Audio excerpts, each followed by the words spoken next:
Shama was my aunt's daughter. Unfortunately, her parents passed away in a train accident when she was only 4 years old. My youngest aunt, who was well off and had only one son, took little Shama into her care. Shama was raised in Amna's house alongside her son When my uncle passed away, he left behind a house and some shops as inheritance, the rent from which sustained my aunt. They also had some savings in the bank that provided regular profit. My aunt ensured that both children received a good education and upbringing. When Munaib turned 16, my aunt arranged for his marriage to Shama. Everyone objected, asking why there was a need to get them married so soon, suggesting to wait for 2 more years until Shama turned 16. They argued that since the girl was already with them, there was no reason to rush or have any fear. Aunt Amna, however, had her own reasoning. She would say that if they were already married, her son would be bound to marry Shama. Otherwise, where else would this poor girl go? She expressed that she had raised Shama like her own child and couldn't even think of parting with her. Moreover, life is as fragile as a bubble, and it cannot be relied upon. Aunt had her own logic. Muneb and Shama had grown up like siblings. And now, suddenly, they were being tied together in marriage, even though they were not mature enough for it. Despite attempts to reason with her aunt, Amna was adamant. The marriage took place. Muneb and Shama continued going to school together, but Muneb showed no interest in their marriage. To him, Shama was still like a sister, as Aunt had always instilled in him since childhood that Shama was like his sister. She would tell him to take care of her, avoid arguments, and never cause her any trouble. At that time, Munaib was in 10th grade, and Shama was in 8th grade when a new girl, Kiran, entered their lives. Kiran was their new neighbor, and had also enrolled in 8th grade with Shama. One day, Kiran's mother came to Shama's house and requested Aunt Amna to let her daughter accompany Shama to school. As she was scared of going alone, Aunt said there was no problem. When her children left for school in the morning, they would stop by Kiran's house to pick her up. From that day on, the 3 of them started going to school together. Initially, Munib and Shama used to chat along the way, but now Kiran became a part of their conversations. Slowly, Munib's interest began to shift toward Kiran. He paid more attention to her, and became particularly interested in what she said. Shama noticed that her cousin had started ignoring her and giving more importance to Kiran, but she didn't mind. She was a pure-hearted girl and had befriended Kiran. She felt happy that Munib paid attention to her friend, which made Kiran happy, and her friend's happiness became her own. Over time, Munib developed feelings for Kiran, but Shama remained completely unaware. She assumed their conversations were harmless. Time passed, and the 3 of them graduated from high school. Munib joined a boys' college, while the girls enrolled in a girls' college, which was located on the way to the boys' college. They continued leaving home together, with the girls stopping at their college, and Munib traveling a little further to reach his own college. With time, Shama and Kiran's friendship deepened. Kiran didn't hide anything from Shama, except for the fact that she was in love with her cousin, and that the 2 of them sometimes secretly met at the park. Shama later enrolled in a nursing center, as she was passionate about entering the medical field. She gave up the idea of becoming a doctor when she couldn't meet the merit requirements, and opted to become a nurse instead. Aunt did not object, and encouraged her, saying that no skill ever goes to waste. Aunt was waiting for Munib to secure a stable job before formally arranging Shama's departure as his wife. After 2 years of constant effort, Munib finally got a job at a bank. Aunt then started pressuring him to arrange the formal departure ceremony, but Munib kept delaying it, saying, "Mother, let me settle down a little more and save some money before we plan anything." Another 2 years passed, and Shama completed her nursing training and got a job at a local hospital. Now Aunt became even more persistent, telling both Munib and Shama that since they were both employed, there was no reason to delay the ceremony. She mentioned her failing health and expressed her desire to see Shama as her daughter-in-law as soon as possible. Under mounting pressure, Munib finally confessed to his mother, saying, "Mother, I am married to Kiran, and I must bring her into this house as my wife. Since childhood, you have always told me that Shama is like my sister, so I have only ever thought of her as a sister. When you arranged our marriage, we were both too young to understand. Now that we are grown up and understand things, I cannot accept this marriage. I believe Shama feels the same way, as I have never sensed any romantic feelings from her, only pure sibling affection. She has always considered me her brother." Hearing such things from her son, Aunt was left speechless with shock. She loved Shama deeply and cared for her as her own daughter.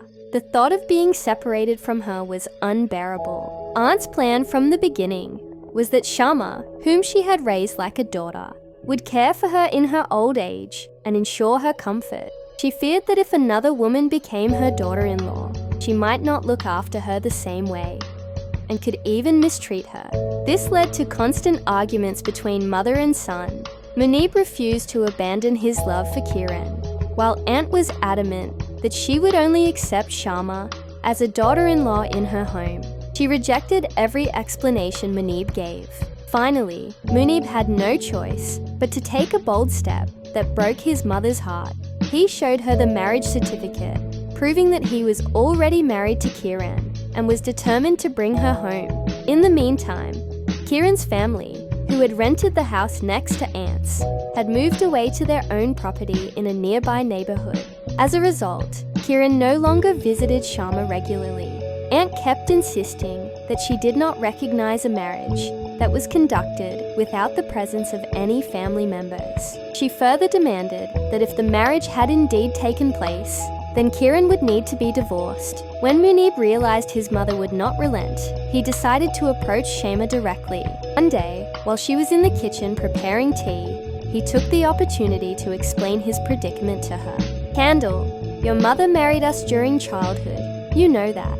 But at that time, you certainly didn't understand the significance of that marriage. Neither of us were aware of such matters. We grew up in the same house as siblings, and we were told that we were brother and sister. Now, Mother insists on completing the wedding rituals and making you her daughter-in-law. While I still believe that you only love me selflessly, like a brother." After listening to this long introduction, Shama responded, "Say what you want to say clearly. The clear truth, Shama, is that I love Kiran. We've come too far in the journey of love to return. Otherwise, Kiran's life will be ruined. I have married Kiran. With her parents' consent, she has already become the mother of my child. Sadly, I've been hiding this truth from my mother." Though Shama had loved Munib selflessly, she had long realized, amidst daily arguments between mother and son, that Munib had rejected his mother's decision. She had made peace with the idea that forcing someone into a relationship would result in a life akin to hell. Now that the truth had come out, she lost her interest in marriage altogether. "Don't worry," she assured. "I will handle this matter with Aunt," but she was deeply hurt. Naturally, learning that the person you've known as your future husband since childhood has changed his mind would cause turmoil. However, she also loathed the daily fights. Shama told Aunt that if Munib didn't agree, she shouldn't force the marriage. "Otherwise, I will leave this house." "Where will you go?" Aunt asked. "Tell me, what other home can you go to? I'll request an officer at the hospital to allot me a quarter. I have no home or shelter. I believe my request will be accepted. If not, there's always the hospital's nurses' hostel." The next day, she shared her situation with the doctor, who immediately forwarded her request. 15 days later, she received the good news that she would soon be allotted a quarter. Once she got the quarter, she told Aunt, "Because of me, you and Munib argue every day. That's why I'm going back to the hostel. I can't live amid these fights. I've been allotted a quarter. You're welcome to stay with me if you wish. If Munib doesn't listen to me, I won't stay here either. I'll come to you." Aunt made her decision clear. "If Munib doesn't respect my wishes, I'll come to live with you. I won't stay here either." Shama moved to the hostel. When she came home during her leave, she was shocked to find that Kiran had already arrived at their home as her sister-in-law. That very day, Aunt had a huge argument with her son. She said, "Kiran is not my daughter-in-law. Shama is my daughter-in-law." As the fight escalated, Shama told Aunt, "You brought me up as your daughter. You have every right over me, but let Munib live happily. Don't ruin his happiness. Come with me to the hospital. You'll stay with me. If you're with me, the quarter will be allotted sooner."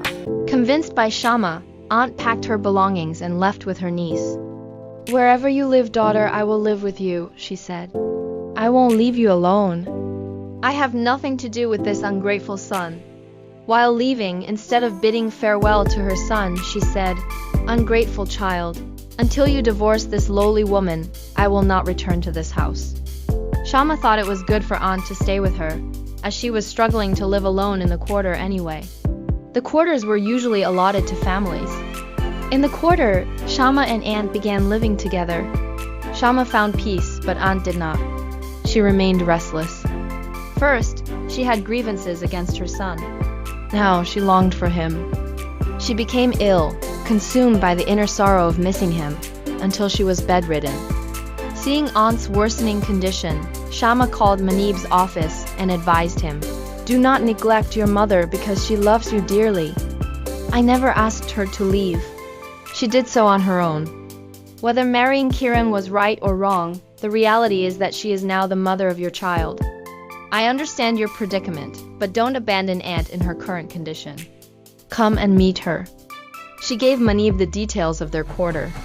The next day, Manib came to visit, but his mother refused to acknowledge him, turning her face away and covering it with her dupatta. Manib's eyes filled with tears at his mother's behavior. "Mother, forgive me. Forgive me," he pleaded over and over again. But Aunt remained unmoved. After he left, she cried her heart out. At that moment, Shama fabricated a story, saying, "Mother, please don't cry. The reason you're angry doesn't even exist. I never wanted to marry Manib. I've always thought of him as a brother because I have neither a brother nor a sister. Any relationship is replaceable, but not that of a brother. I told him to marry Kiran myself because I needed him in my life as a brother, not as a husband." After hearing this, Aunt became even angrier and stopped speaking to Shama altogether. 2 weeks later, one night while Aunt was sleeping, Shama returned from her night shift at midnight and found Aunt struggling to breathe. In a hurry, she dripped a few drops of water into her mouth and called out, "Aunt Mother, what's wrong? Tell me." But she couldn't speak. The angel of death stood at her side. Within moments, her soul departed from her body. Shama immediately called Munib, who was at the hospital at the time. His wife, Kiran, was about to give birth to their second child.